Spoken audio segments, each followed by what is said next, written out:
Hey, we got your original politically incorrect crop here. Good old type 32 Maryland tobacco. It, no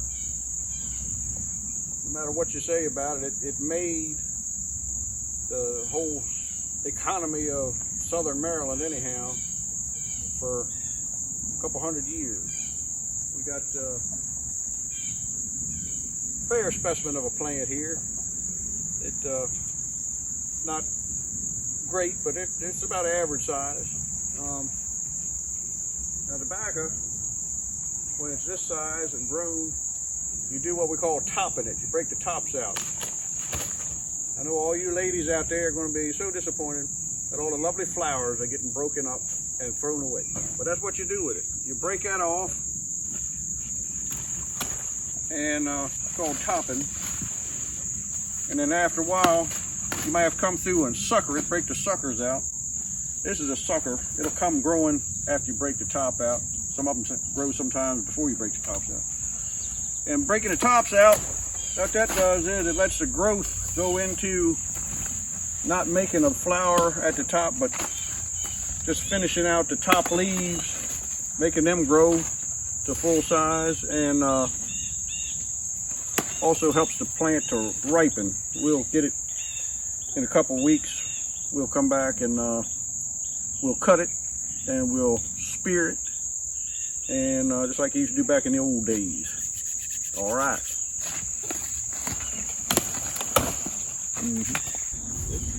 Yeah, it's really tall. Yeah. You filming? Yeah. Back in the old days, when we had hogs, we'd throw a lot of hog manure on them. They would get at least this big, but we have seen it. I know it's hard to believe, but we have seen it to where I would have to reach up this high to break the top out. In other words, for me to, where I'm grabbing it here, I had to reach above my head to break it out because they were like 8 or 9 feet tall, and the stalk was bigger around than my arm. And even then, Grandpa, my dad, we called him Grandpa because we had kids. Even then, we still had to put 5 plants on a stick. No matter how much we said, no, you can't put no less than 5 plants on a stick. Even if the stick weighed 120 pounds, you're going to have 5 plants on it. That's just the way he was. He was tough. Back in the old days. There you go.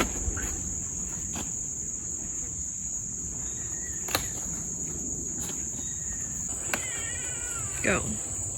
Hey, topped the tobacco, I don't know, a couple weeks ago, just breaking out a couple of suckers.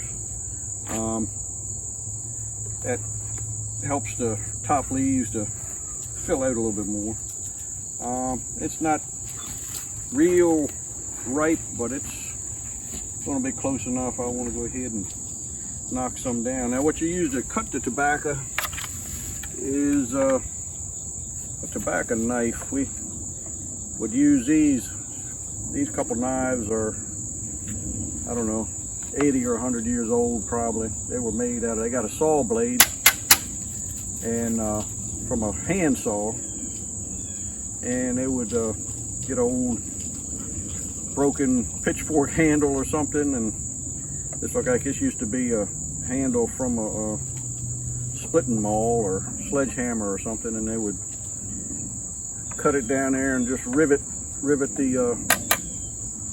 the blade in there, break it to the right size. As you can see, this was it's hard, really hard steel, and you just break the saw blade. How they got a hole in there to put the rivets through, I don't know.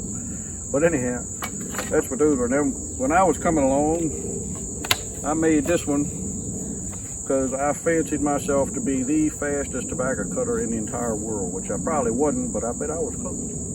Anyhow, I made this one up, and I got a little bit fancy, put some grips on it so it wouldn't fly out of my hand, which when you're cutting, it's your hands are all, you got sweat running down your arm because you got to cut the tobacco in the heat of the day, in the middle of summer, and you know, probably 90 degrees and at least 80% humidity. Yeah, that's just, if you cut it if you decide to go out there and cut it first thing in the morning, the tobacco is too brittle, or brickle as we always call it. It'd be too brickle and it would break the leaves off. So you want to come in the hottest part of the day when it's kind of wilted down. We're a little bit later, it's a little after 6, and it's already started to unwilt. It wilts down in the heat of the day, and that's the best time to cut, and that's when you do all your work out in the field in the real heat of the day. So anyhow, you basically bend your plant over and give it a chop like that. Here's a little sucker that was coming up from the roots, and got some nice vines in there. You would do two rows at a time generally when you're cutting the tobacco. I'm not going to try to go fast. This tobacco's got blown down and it's got vines in it. And, a nice straight clean tobacco, you can cut along pretty quick. And I just want to give you an idea about how you cut it anyway. And what you do is, after you cut it, you got to let it sit in the sun to fall. That's what we call it. It just means wilt down even more. But you can't leave it too long because it'll burn. So it's kind of a knack to knowing how long you got to leave it sitting there. And what you do is you spear it on to tobacco sticks. And this is from our 4-foot barn. We had a 5-foot barn, and the sticks are actually 6 feet tall. A 4-foot stick is actually about 5 feet tall, because they call it a 4-foot barn because you got your tar poles 4 feet apart, and you have to have like 6 inches of stick sticking out on either side. But these are old sticks. They're not sawed out. I got a sawed stick here somewhere. Yeah. This here's a newfangled stick. It's been sawed out at a sawmill. You can see the saw marks on it. We had some of those, but most of ours were really old. We call them writhed out.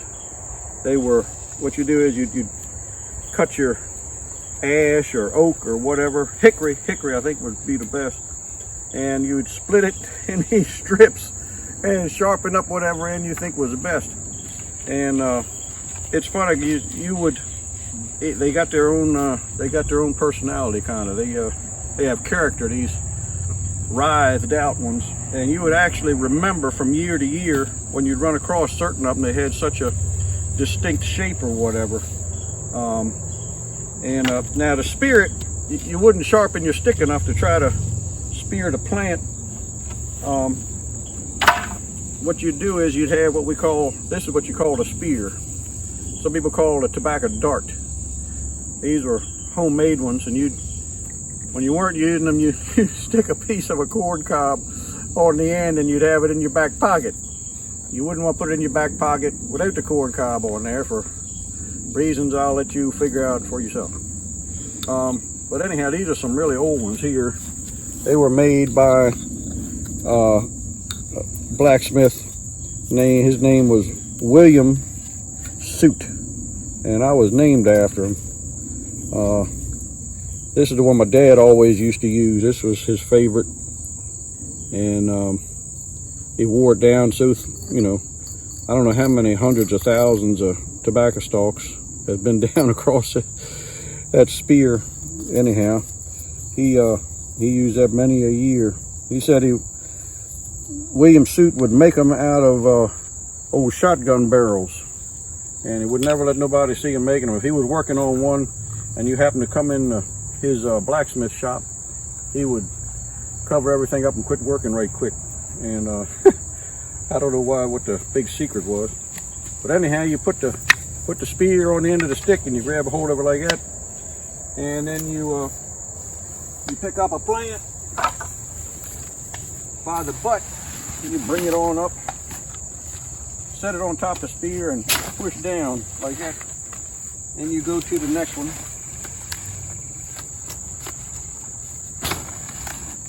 And there's not many people that haven't at one time or another put the spear right through their hand. I never put it through my hand, but I put it in my hand.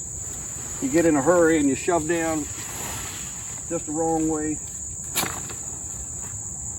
And these plants aren't real big. I mean, they're fair size, but they're not super big. And if you happen to break off a leaf or something, we would stick it in there somehow or another. And what you got here is this is your stick of tobacco.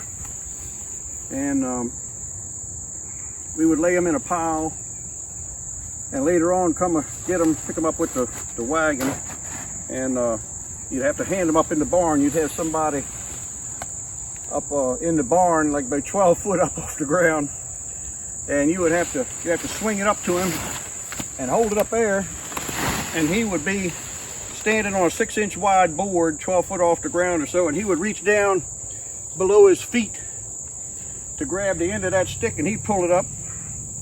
And depending on how high up you were hanging, you'd have to, that guy standing on that 6-inch board, he would swing it up to the next guy and on up until you got it all the way up to the top of the barn. And Dad usually was up there, even when he was in his 60s, he was still up there hanging.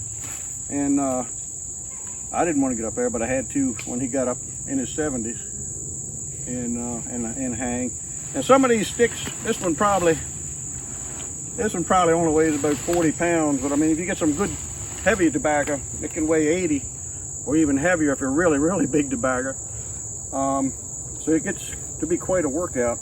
I had figured mathematically one time that when you're working in tobacco field, if you're working most of the day, you bend all the way down and pick something up between 2,500 and 3,000 times in one day, in the hottest part of the year. And I tell you, when we would go to the barn, if I was up in the barn under the tin, that tin would be heating up. It'd be 130, 140 degrees up there, and no lie, the sweat would just be rolling off of you. And I felt sorry for the poor sucker that was below me passing it up, because I know my sweat was just running all over him. And all the dirt falling off of the plants and everything. And but it's the kind of work that'll put you in good physical condition. It really will, if it don't kill you. And but anyhow, that's a little bit about tobacco, and I'm sure there's some things I done forgot, and I'll have to add them in later, but I just thought it might be something interesting for y'all. All right, maybe I'll in another video show you some hanging in the barn that's already cured out and dried. All right, catch you next time. Happy nicotine.